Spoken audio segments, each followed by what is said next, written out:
Eric Stanton and his wife Janice talked about life back on Earth a lot. Not as much as when they had started seeing each other on Kalamatega, or when they had first settled down on Gurumatega, but their children had heard them talk about the old days plenty of times. For this reason, it should not have been too big a surprise when Cherie, the youngest of the three, asked if she could have a bicycle for her birthday. We'll see. The first easy option was not an option. There was nothing like a bicycle shop or a company which made bicycles, or which made anything like a bicycle on all of Gurumatega. This made the most sense, as gurumas were quadrupedal reptiles with cat-like bodies, weighing in at a half a ton each as adults, and they had never looked into guruma power transport. Cherie did not take this news well, and Eric had tried to cushion the blow by promising to see if he could import a bicycle from Kalamatega, where the bulk of Homo sapiens now lived. It developed that among the many small businesses that had sprung up on Kalamatega were not a few bicycle companies, but only a handful were prepared to export their wares off-world. There was a fair bit of red tape involved in this, and none of them had achieved economies of scale, so the only models available were crazy expensive. Eric quietly informed Janice of this development, but kept the bad news from the children. This left one option, and so as his spare time allowed, he corresponded with every bike shop on Kalamatega that would answer his inquiries. And this short list was winnowed down to the few that would share schematics. After this came more time researching local machine shops that specialize in bespoke work. Still more time sourcing the materials that were most suited for bicycles. And then, because Gurumatega strictly followed the Confederation Common Policy on recycling and reusability, finding materials that could be repurposed or recycled when the day came that the children outgrew their bikes. Most time went into learning the CAD software to produce the design files that were required by the various shops. And of course, some of them required a proprietary format, necessitating learning multiple different CAD applications. And then more time ordering the parts, waiting for them to arrive, putting the results together, correcting mistakes that had resulted in ill-fitting parts, and so on. And then the process had to be repeated, because it had taken so long that all three children had outgrown the bike which he had designed and built for them.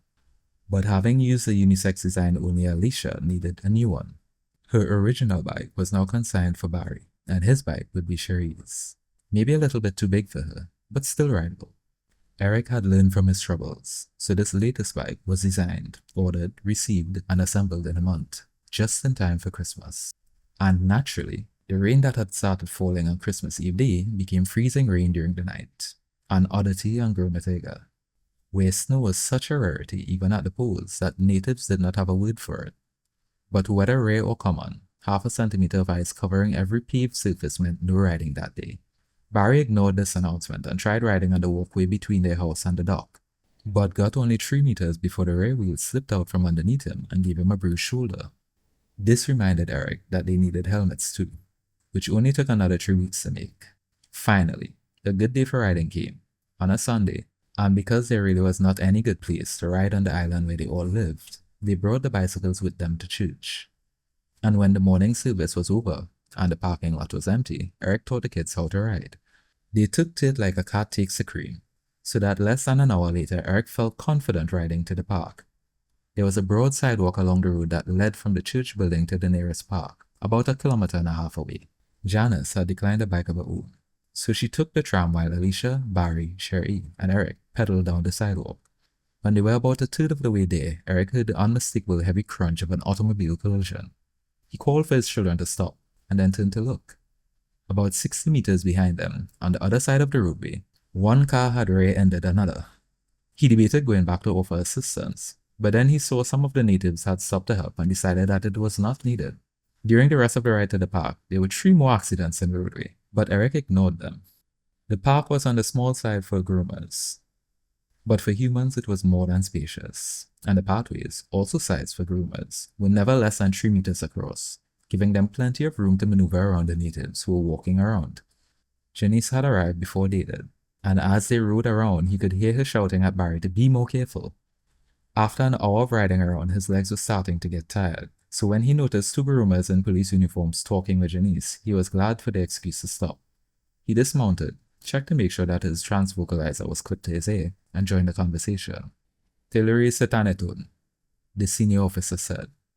"I am Officer Kato Benifa. And this is Officer Nasadenika.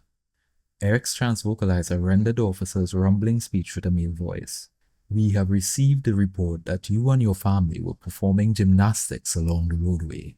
We cannot permit this. It is distracting the drivers and has already led to 4 separate accidents. We were not doing gymnastics, Eric said. Before he could add to this, the other officer lifted a forepaw to point at something. Barry, Jenny shouted. I told you to be careful. Eric finally noticed what had drawn their attention.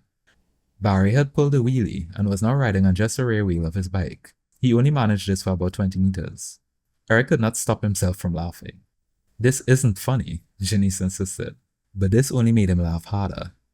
Fortunately, few groomers knew human laughter when they saw it, and 2 officers were not among those few. These impossible contraptions are a distraction to traffic, the officer said. I must forbid you to ride them along the roadway. What about the park? Eric said. There doesn't seem to be any danger here.